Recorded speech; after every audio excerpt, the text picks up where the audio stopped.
बिस्मिल्लाहिर्रहमानिर्रहीम। अस्सलाम वालेकुम नादरीन, आप यूट्यूब चैनल देख रहे हैं। मैं इमरान ख़ान हूँ। नादरीन, दोनों तरह की ख़बरें हैं, पाकिस्तान के अंदर से भी और पाकिस्तान के बाहर से भी। लेकिन सबसे पहले जो सबसे इम्पॉर्टेंट ख़बर है वो ये है कि चाइना ने फ़ौरन अपने शहरियों के लिए एक वार्निंग जारी की है। और जो ईरान में मौजूद है उनके शहरी, उनके लिए ये कहा गया है कि वो या तो ईरान को छोड़ दें या अपने आप को महफूज मकामात पर मुंतकिल करें। ये हदायत या हुक्मनामा जारी किया गया है चाइना की जानिब से, और ये इस साल में दूसरी मरतबा ऐसा हुआ है। इससे पहले चाइना ने इस किस्म की वार्निंग 27 फरवरी को जारी की थी इसी साल में, जबकि 28 फरवरी को अटैक हो गया था ईरान के ऊपर। इसराइल और अमेरिका की जानिब से अटैक हो गया था 28 फरवरी को। ये हम सबको याद है अच्छी तरह। तो एक मरतबा फिर चाइना ने उसी नौयत की एक वार्निंग जारी की है, और ऐसा लगता है कि अब दोबारा हमला होने वाला है, या कम से कम चाइना के पास ऐसी इंफॉर्मेशन है कि कोई बड़ा हमला दोबारा से हो सकता है। अमेरिका खित्ते में अपनी ताकत को बहुत ज़्यादा बढ़ा रहा है। 2003 के बाद पहली मरतबा अमेरिका के बहरी बेड़े इतनी बड़ी तादाद में खलीजी ममालिक के आसपास मौजूद हैं। यहाँ 3 डिफरेंट एरियाज़ हैं। मैंने कल आपको नक्शे से बताया भी था पिछली वीडियो में। एक तो अरेबियन सी में इन्होंने डेरे डाले हैं, पाकिस्तान के सामने ओमान और पाकिस्तान के बीच वाले एरिया में। यहाँ पे अमेरिकन बहरी बेड़ा मौजूद है। रेड सी के अंदर भी ये पहुँच गए हैं, और रेड सी में आने के लिए बाब मंदब से एक रास्ता आता है, वहाँ से कुछ इनकी फ़ोर्स पहुँची है, और कुछ फ़ोर्स जो है वो नहर स्वेज़ से मिस्र के बीच में से निकल कर यहाँ पहुँची है। और तीसरी ताकत इन्होंने इकट्ठी की है अमेरिकन एक बहरी बेड़े को इसराइल के बिल्कुल अकब में। यानी ये वो जगह है जहाँ से अमेरिका अपने इंटरसेप्टर्स भी इस्तेमाल करता था, और उन्होंने अपने बहरी बेड़े के ऊपर एक इंटरसेप्टर्स का पूरा निज़ाम लगाया हुआ था कि अगर ईरानी मिसाइल आते हैं इसराइल को हिट करने के लिए, तो वहाँ से अमेरिका प्रोटेक्शन देता था इसराइल को। तो अब ये इन 3 जगहों पे अमेरिका मौजूद है, जबकि मिडल ईस्ट में अमेरिका बहुत तेज़ी से नकलो हरकत कर रहा है। यानी जो मूवमेंट देखी गई है सऊदी अरेबिया में वो बहुत बहुत ख़ास है। जबकि इसराइल में बिन गवेर एयरपोर्ट हो या बाकी एयरपोर्ट्स हों, वहाँ पे बहुत बड़ी तादाद में अमरीकी तैयारे पहुँचे हैं जो उनकी एयरफोर्स से ताल्लुक़ रखते हैं। ना सिर्फ ये जंगी जहाज़ हैं, बल्कि जंग के मैदान में मदद करने के लिए जो तैयारे हैं वो भी हैं। एक अमरीकी अवाक्स तैयारा, जिस तरह के तैयारे को पहले सऊदी अरब में तबाह कर दिया था ईरान ने, वो तैयारा भी उड़ान भर चुका है, और अब वो फ़िज़ाई ऑपरेशंस के लिए जायज़ा ले रहा है। ये मुबैना तौर पे इतलात अब तक आई हैं। अब अमेरिका अपनी ताकत बढ़ा रहा है। चाइना ने फौरी तौर पे अपने शहरियों के लिए एक एडवाइजरी जारी कर दी है, जबकि ईरान ने अगर ईरान के ऊपर हमला हुआ तो इस सूरत में कुछ अहदाफ बता दिए हैं कि इन अहदाफ को ईरान टारगेट करेगा। ये बहुत इंपॉर्टेंट है, और ख़ास तौर पे अरब ममालिक के लिए। ईरान के सरकारी टीवी ने तवानाई की इन तनसीबात की फहरिस्त जारी की है, जिनके बारे में उनका कहना है कि जंग दोबारा शुरू होने की सूरत में उन्हें निशाना बनाया जा सकता है। कतर में रास गैस का जो एक मंसूबा है, और रास अल्फान LNG तनसीबात हैं, उनको निशाना बनाया जा सकता है। मुत्तहदा अरब अमारात में दास और ज़रको जज़ायर, इनको निशाना बनाया जा सकता है, जहाँ पे तेल और गैस के बड़े ऑफशोर मराकज़ हैं। इसके अलावा सऊदी अरब में दावा किया जा रहा है कि वहाँ पे बकीक एक एरिया है, उसके बारे में बताया गया, और सफ़ानिया एक और इलाका है, खरीस एक और एरिया है। यहाँ पे कुछ ऑयल की तनसीबात हैं जिनके बारे में कहा गया कि इन्हें निशाना बनाया जा सकता है। जबकि कुवैत में बुरकान ऑयल फील्ड के बारे में वार्निंग जारी की गई इसी टीवी पे, और ये बताया गया कि उनको ईरान निशाना बना सकता है उस सूरत में जब ईरान के ऊपर अटैक किया जाएगा तब। नाज़रीन, थोड़ा सा गला ख़राब है, लेकिन इसके बावजूद मैं ये वीलॉग पूरा रिकॉर्ड करवा देता हूँ। अभी राइटर्स ने दावा किया कि पाकिस्तानी सोर्सेज के हवाले से रॉयटर्स का ये दावा आया है, और इस दावे में ये कहा गया कि अब्बास अराक्ची जो वज़ीर ख़ारजा हैं ईरान के, वो एक छोटे से वफ़द के हमरा जुमे की रात को इस्लामाबाद पहुँच जाएंगे। देखिए, अल्टीमेटली होने तो मुज़ाकरात है। ईरान को और अमेरिका को एक दिन मुज़ाकरात की टेबल पे बैठना पड़ेगा, लेकिन दोनों ममालिक को ये बात समझनी पड़ेगी कि कुछ ना कुछ दोनों को छोड़ना होगा अमन के लिए। ईरान को कोई ऐसा रास्ता निकालना पड़ेगा जिसमें उसकी इज्जत भी रहे, उसकी बका भी रहे, और उसके लोगों की जो है उनके जज्बात भी मजरूह ना हो, और अमेरिका को भी कोई फेस सेविंग मिल जाए। जबकि अमेरिका को भी कुछ ना कुछ ईरान को ऐसा देना पड़ेगा जिसके नतीजे में डोनाल्ड ट्रंप की थोड़ी सुबकी ज़रूर हो जाएगी, लेकिन कुछ ना कुछ फेस सेविंग उन्हें भी मिल जाएगी।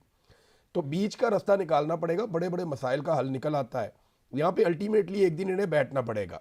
लेकिन अगर अमेरिका को ये लगता है कि वो ताकत के बलबूते पे सारे हथियार यहाँ पे इकट्ठे करके ईरान से एक तरफा सरेंडर करवा देगा, तो ये इसके लिए फिर एक नई मुसीबत बन जाएगी।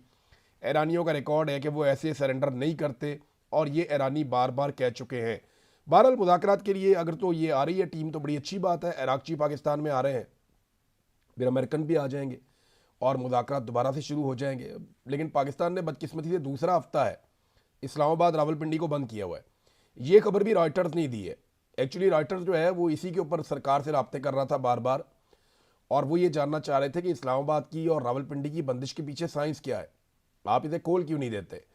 तो खबर ये है कि इस्लामाबाद को या पाकिस्तानी गवर्नमेंट को, मौजूदा रजीम को, आसिम मुनीर को और शहबाज शरीफ को इस बात पर शक है कि अगर कोई अच्छी डील बनती है तो डोनाल्ड ट्रंप उसका क्रेडिट लेने के लिए खुद पाकिस्तान आएगा।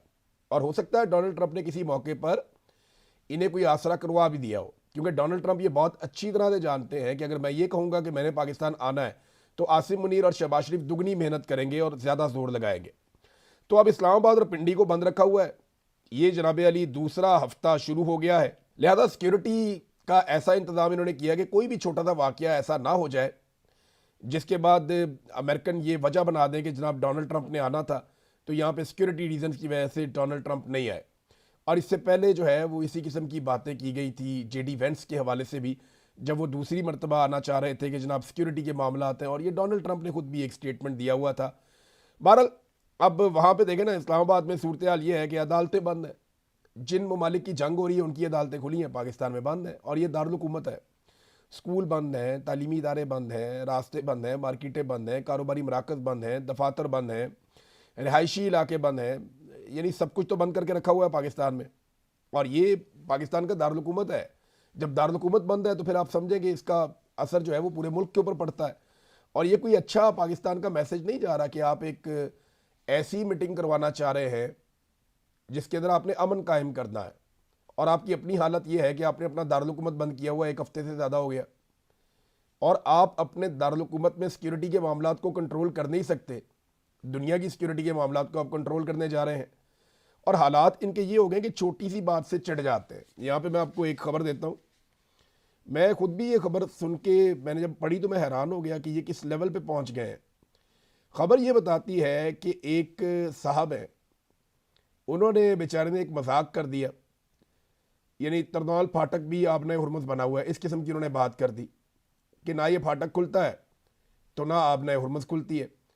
अब एक बेचारा सोशल मीडिया एक्टिविस्ट है, उसने ये बेचारे ने पोस्ट कर दी। अब पुलिस ने उसको जाके गिरफ्तार कर लिया कि जनाब मजाक उड़ा रहे हैं। वकील साहब हैं राजा इमरान साहब, वो कहते हैं कि इनके प्रोफेशन में या उनके पूरे करियर में पहली मरतबा ऐसा हुआ कि किसी शख्स ने सोशल मीडिया पर पोस्ट लगाई हो और उसके खिलाफ सेक्शन 144 की खिलाफ वर्जी करने का मुकदमा दर्ज कर दिया गया। 144 तो ये होता है ना कि आप हजूम इकट्ठा कर दें, क्योंकि इस्लामाबाद में वो कहते हैं जी सूरत हाल बड़ी नाजुक है, लिहाजा दफ़ा 144 हमने लगाई हुई है। तो ठीक है, आपने दफ़ा 144 लगाई हुई है, अच्छी बात है। लेकिन सोशल मीडिया पे एक आदमी ने पोस्ट की तो इसके ऊपर कह रहे हैं ये दफ़ा 144 की इसने खिलाफ वर्जी कर दी। ये वकील साहब कहते हैं कि मेरे तो अपने करियर में पहली दफ़ा मैंने ऐसी चीज़ देखी है, और वो भी बेचारे ने मजाक किया था। यानी तंज़ो मज़ाक भी अब आप पाकिस्तान में नहीं कर सकते, कोई शहरी कोई मीम भी नहीं बना सकता, कोई बात भी नहीं कर सकता, क्योंकि हुकूमत को बुरा लग जाएगा, हुकूमत पकड़ के बंदा अंदर कर देगी। तो अब ये जनाब मुकदमा दर्ज कर दिया और गैर मामूली सूरत हाल पैदा हो गई और बंदा गिरफ्तार भी कर लिया गया है। नादरीन, ये मज़ाहिया पोस्ट वाला मामला है। अब पाकिस्तान के अंदर क्योंकि हम आ गए हैं तो कुछ चीज़ें मैं आपके साथ शेयर करता हूँ। अगर कोई सोलर टैक्स नहीं देगा, यानी हुकूमत ने अजीबोगरीब काम कर दिया ना कि सोलर के सार्फिन के ऊपर अलग से टैक्स लगा दिया। वो नेट मीटरिंग वाला जो था, उनके मीटरों के ऊपर एक उनको बिल आता था, मीटर का किराया आता था उनको हर महीने। ये 1000 रुपया होता था, अभी लोग अपने बिल शेयर कर रहे हैं, कहीं पे ये 3000 से ज़ायद है, कहीं ये 4000 से ज़ायद है। ये क्या चल रहा है? यानी एकदम अब 4-4 गुना मीटरों के किराए आप बढ़ा रहे हैं। तो ये लोग बेचारे जाएंगे कहाँ पे? ये बिजली बना के सरकार को बेचते हैं, और ये तो हिस्सा डाल रहे थे पाकिस्तान की तामीर और तरक्की में, बिजली बनाकर बेच रहे थे, इनकी इन्वेस्टमेंट लगी हुई थी। अब बजाय इसके कि सरकार इनको ऑनर करती, इनको कोई बेनिफिट देती, जैसा कि सरकार ने इनसे वादा किया था, सरकार इनसे तारों के और मीटरों के पैसे ले रही है और हर महीने किराए के तौर पे ले रही है, और उन चीज़ों का किराया ले रही है जो इन्होंने खरीद कर लगाई हैं। यानी इन्होंने पैसा जमा करवाया ठीक ठाक, उनकी गारंटियां जमा करवाई हुई हैं इन्होंने।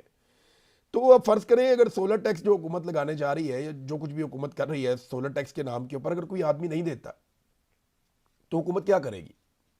लोग सवाल पूछते हैं ना, हुकूमत क्या करेगी? हुकूमत के लोग आएंगे, घर से आगे सारे सोलर खोलेंगे, उतारेंगे, गाड़ियों में रख के साथ ले जाएंगे, ये करेंगे? या सूरज के ऊपर कपड़ा डाल के उसको अंधेरा कर देंगे, जनाब सूरज की रोशनी आपके लिए बंद हो गई है, क्या करेंगे? मसनूई बादल बनाएंगे, बना के लाके सूरज के आगे खड़े कर देंगे, किस तरह करेंगे? ये इंतहाई नामुनासिब है। या तो आप मुल्क के अंदर पूरी बिजली दे रहे हो, सस्ती बिजली दे रहे हो, तो फिर आप ये कहें जनाब आप अपनी बिजली पैदा नहीं कर सकते, क्योंकि आप अपनी बिजली पैदा करेंगे तो आप हमारी बिजली नहीं खरीदेंगे, हमने आपके लिए इजाफी बिजली बनाई हुई है और बहुत सस्ती बिजली हम आपको दे रहे हैं। या तो आप ये कर रहे होते, बिजली की कीमत आपने 4 गुना बढ़ा दी है, 1 यूनिट इस्तेमाल करते हैं 3 यूनिट के हम पैसे देते हैं, लोड शेडिंग उसके बावजूद हो रही है, और गवर्नमेंट ने खुद पॉलिसी बनाकर लोगों को मजबूर किया कि वो सोलर लगाएं। कई लोग तो बेचारे ऐसे हैं, ये कहते हैं जी अमीरों को हम निशाना बना रहे हैं। बहुत सारे ऐसे लोग हैं जिन्होंने अपने जेवर बेच के, अपना कीमती सामान बेच के, उन्होंने सोलर लगाए अपनी छतों के ऊपर कि चलो बिलों से तो हमेशा के लिए हमारी जान छूट जाएगी, कि हमें बिल नहीं देने पड़ेंगे। वो 25-30 साल का एक फार्मूला हमारे पास आ गया, हम बिल नहीं देंगे और इसको मेंटेन करके एक नए तरीके से चलेंगे। वो बेचारे जिन गरीबों ने लगाए हुए थे उनके सारे अरमान तोड़ दिए, उनकी जमा पूंजी भी खर्च करवा दी सोलर के ऊपर, और अब उन्हें डबल पैसा पड़ रहा है। सोलर पे अलग पड़ गया, सरकार अलग से उनकी जेब काटने के लिए आ गई है। इमरान खान साहब के बेटों ने कुछ इंटरव्यूज दिए, मैं उसके बारे में भी बात करता हूं, लेकिन उससे पहले गंदम की खरीदारी का वक्त आ गया। निजी कंपनियां कुछ खरीदारी के लिए सामने आई हैं, मगर अभी तक की जो कार्रवाई डाली जा रही है ना, मेरी कुछ किसानों से बात हुई है, उससे ऐसा लगता है कि हुकूमत और माफिया मिलकर किसान की कमर तोड़ने वाले हैं। ये मैं वक्त से पहले खबरदार कर रहा हूं, मैंने पिछले साल भी बताया था कि ये किसान को बहुत बड़ा डैमेज करने वाले हैं, और पिछले साल इन्होंने किसान को डैमेज कर दिया था। इस साल किसान बड़ी मुश्किल से खड़ा हुआ है, क्योंकि सैलाब की वजह से उसकी जमा पूंजी पहले ही ज़ाया हो गई थी, और बड़ी मुश्किलों से कर्जे पकड़ के उधार लेके किसान ने अपनी गंदम लगाई हुई है, और अब उसको लूट मार करने का जो टाइम आ गया है, ऐसा लगता है कि किसान की कमर तोड़ देंगे माफिया और हुकूमत मिलके। मगर अपोजिशन इस सारी सूरत में गायब है।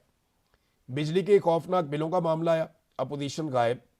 सोलर के ऊपर टैक्स लगाने का मामला आया, अपोजिशन गायब। गैस के बिलों पर अपोजिशन गायब, बिजली की लोड शेडिंग पर अपोजिशन गायब, पेट्रोल की कीमतों पर अपोजिशन गायब, इस्लामाबाद रावलपिंडी की बंदिश अपोजिशन गायब। दर्जनों शहरी एहतजाज के दौरान चौथी मरतबा पाकिस्तान में गुज़िश्ता 3 सालों में शहीद हो गए, अपोजिशन गायब। पाकिस्तान तहरीक इंसाफ के लोगों ने आखिरी एहतजाज इमरान खान की फैमिली के खिलाफ किया था, मुझे जहां तक याद है। यानी इमरान खान की फैमिली ये क्यों करती है, वो क्यों करती है, आखिरी एहतजाज उन्हीं के खिलाफ देखा है मैंने। स्ट्रीट मूवमेंट का कोई इलम नहीं वो किधर गई। एक इमरान खान ने हुक्म दिया था स्ट्रीट मूवमेंट चलाई जाए, तो स्ट्रीट मूवमेंट के नाम के ऊपर जाके थोड़ी सी पॉलिटिकल एक्टिविटी करते हैं और कह देते हैं जनाब ये स्ट्रीट मूवमेंट चल रही है, वो भी गायब हो गई है। किसी बात के ऊपर इन्होंने अभी तक अपोजिशन नहीं की। देखें, अगर अपोजिशन नहीं करनी तो घर जाएं। अवाम का बजट क्यों खा रहे हैं, तनख्वाहें क्यों ले रहे हैं, अवाम के वसाइल क्यों ज़ाया कर रहे हैं? यानी इतने वसाइल ज़ाया करने से बेहतर है अगर आपने अपोजिशन नहीं करनी तो आप घर चले जाएं। मुझे कभी कभी ऐसा लगता है कि पाकिस्तान तहरीक इंसाफ को, क्योंकि पाकिस्तान के अवाम ने हुकूमत बनाने के लिए मैंडेट दिया था, लेकिन आसिम मुनीर साहब ने उनका मैंडेट छीन के इनको अपोजिशन में बैठा दिया। लेकिन आज भी शायद पाकिस्तान तहरीक इंसाफ ज़हनी तौर पर हुकूमत में बैठी हुई है, क्योंकि वो हुकूमत के खिलाफ किसी किस्म की ना कोई तहरीक चलाती है, ना हुकूमत को किसी किस्म का कोई टफ टाइम देती है। किसी एक मामले के ऊपर ये गरीब पाकिस्तानियों के साथ, मजबूर पाकिस्तानियों के साथ खड़े हुए हो।